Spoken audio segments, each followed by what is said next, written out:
everyone, welcome to my channel. சேனலுக்குள்ள போறதுக்கு முன்னாடி மறக்காம இந்த சேனலை சப்ஸ்கிரைப் பண்ணிக்கோங்க. சரியா? நம்ம ஆல்ரெடி எப்பவுமே யூஸ் பண்ற இங்கிலீஷ்ல நிறைய idioms and phrases and new vocabulary words இதெல்லாம் யூஸ் பண்ணி நம்ம பேசும்பொழுது நமக்கு ஒரு ப்ரொஃபஷனலான இங்கிலீஷ் லாங்குவேஜ் கிடைக்கும். சரியா? சோ அந்த மாதிரி டெய்லி லைஃப்ல யூஸ் பண்ற மாதிரி சில phrases and idioms ஒரு 5 மட்டும் இந்த வீடியோல நம்ம பார்க்கலாம். சோ ரெகுலரா புது vocabulary words அதாவது நம்ம daily லைஃப்ல யூஸ் பண்ற மாதிரி vocabulary words and இந்த மாதிரி phrases and idioms நாம பார்க்கலாம். சரியா? இந்த வீடியோல ஒரு 5 சென்டென்ஸ் மட்டும் கத்துக்க போறோம். சரியா? வீடியோக்குள்ள போலாமா? மறந்துடாம நீங்க சப்ஸ்கிரைப் பண்ணிருங்க. ஓகே, வீடியோக்குள்ள போலாம். First one, don't get my back. அப்படினா என்ன அர்த்தம்? அப்படினா don't irritate me.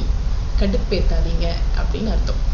அதாவது நிறைய இடத்துல யாராவது இரிட்டேட் பண்ணா டென்ஷன் பண்ணாதீங்க, கடுப்பேத்தாதீங்க அப்படின்னு நம்ம சொல்லுவோம். சரி, அது வந்து டோன்ட் இரிட்டேட் மீ அப்படின்னு சொல்றதுக்கு பதிலா எப்படி சொல்லலாம்? டோன்ட் கெட் மை பேக் அப் அப்படின்னு சொல்லலாம். இன்னொருத்தட்ட போய் இவர் என்னை ரொம்ப கடுப்பேத்துறாரு, அப்படி டென்ஷன் பண்றாரு அப்படிங்கிறது நம்ம எப்படி சொல்லலாம்? ஹீஸ் கெட்டிங் மை பேக் அப் அப்படின்னு சொல்லலாம். எப்படி சொல்லணும்?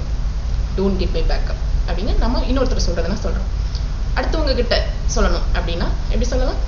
ஹீஸ் கெட்டிங் மை பேக் அப் அப்படின்னு சொல்லணும். Okay, got it. நெக்ஸ்ட் போலாம். டைட் யுவர் பெல்ட் அப்படின்னா பெல்ட்டை டைட் பண்ணுங்க அப்படின்னு அர்த்தமா? இல்லை, டைட் யுவர் பெல்ட் அப்படின்னா கட் யுவர் எக்ஸ்பெண்டிச்சர், அதாவது செலவை குறைக்கணும் அப்படின்னு அர்த்தம்.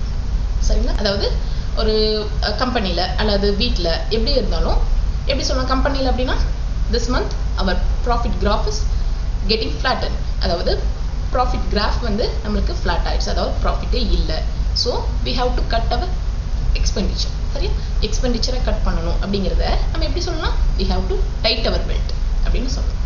சரி, இதுவே என்ன நான் சொல்லிக்கணும் அப்படின்னு சொன்னா I have to tight my belt, அதாவது இடத்துக்கு தகுந்த மாதிரி யூஸ் பண்ணிக்கணும். எப்படி சொல்லணும்? tight your belt. got it? Third one, have the ball at the feet.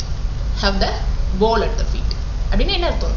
Best opportunity, அதாவது இதுதான் சரியான சந்தர்ப்பம். சரிங்களா? ஒரு இதுதான் உனக்கு கரெக்டான ஆப்பர்ச்சுனிட்டி, இதை யூஸ் பண்ணிக்க, ஒரு நல்ல வாய்ப்பு, அதை யூஸ் பண்ணிக்கணும். அல்லது இதுதான் எனக்கு சரியான சந்தர்ப்பம், இதை நான் யூஸ் பண்ணிக்க போறேன் அப்படின்னு சொல்றத இன்னொருத்தருக்கு அட்வைஸா நம்ம சொல்றோம் அப்படின்னு சொன்னா எப்படி சொல்லணும்? you are having the ball at your feet, அதாவது உனக்கு இதுதான் சரியான சந்தர்ப்பம். you are having the ball at your feet. Okay, இது என்ன நான் சொல்லிக்கணும் அப்படின்னு சொன்னா I am having the ball at my feet, இது எனக்கு சரியான சந்தர்ப்பம், நான் யூஸ் பண்ணிக்க போறேன். சரியா? Okay, it's my correct chance அப்படின்னு சொல்றதுக்கு பதிலாக ப்ரொஃபஷனலாக நம்ம சொல்லிக்கலாம். அப்படின்னா I am having the ball at my feet அப்படின்னு சொல்லலாம். Okay, third. அடுத்தது fourth. Okay, asleep at the wheel. அப்படின்னா என்னது? வீலில் தூங்கிட்டாங்க. No, asleep at the wheel அப்படின்னா நாட் அட்டென்டிவ், அதாவது கிளாஸில் மீட்டிங்கில் இந்த மாதிரி வந்து அட்டென்டிவாக இருக்க மாட்டாங்க, அதாவது ஃபிசிக்கலாக ப்ரெசென்ட்டாக இருப்பாங்க, மென்டலி எங்கேயோ யோசிச்சுட்டு இருப்பாங்க இல்லைங்களா? அட்டென்டிவாக இல்லை அப்படின்னு சொல்றது, இங்கே இருக்காம எங்கேயோ மிதந்துட்டு இருக்கீங்க அப்படின்லாம் சொல்லுவோம் இல்லையா? அதுதான் நம்ம அஸ்லீப் அட் த வீல் அப்படின்னு நம்ம சொல்லலாம். சரிங்களா? நீங்க என்ன அட்டென்டிவா இல்லை, யூ ஆர் நாட் அட்டென்டிவ் அப்படின்னு சொல்றதுக்கு பதிலாக are you asleep at the wheel அப்படின்னு சொல்லலாம். சரிங்களா? அல்லது என்ன நானே சொல்லிக்கணும், I am asleep at the wheel, நான் கவனிக்கவே இல்லை, எனக்கு பிடிக்கல, it is not interesting, I am asleep at the wheel, எனக்கு இது பிடிக்கவே இல்லைன்னா எங்கேயோ இருந்தேன் அப்படின்னு சொல்லிக்கலாம். சரிங்களா? எப்படி சொல்லணும்? Asleep at the wheel. got it? So fifth one, play your ash. play your ash ஆஷ்னா என்னது? அந்த பிளேயிங் கார்ட்ஸ் இருக்குல்ல, அதுல வர ஆஷ், கிங் குயின் ஆஷ் இதெல்லாம் சொல்லுவீங்க. ஓகே, play your ash அப்படின்னா மீனிங் என்னன்னா use your best source.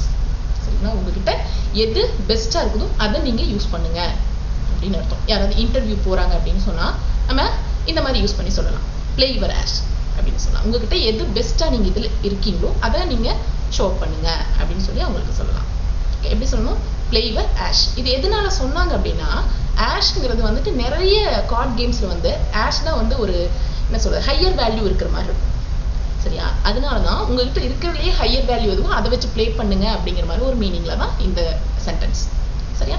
play your ash, அதாவது யூஸ் யுவர் பெஸ்ட் சோர்ஸ். அதாவது நம்ம எப்படி சொல்லிக்கலாம்? ஆல் த பெஸ்ட் அப்படின்னு சொல்றதுக்கு பதிலாக ஏதோ ஒன்று சொல்றதுக்கு பதிலாக play your ash அப்படின்னு சொல்லிக்கலாம்.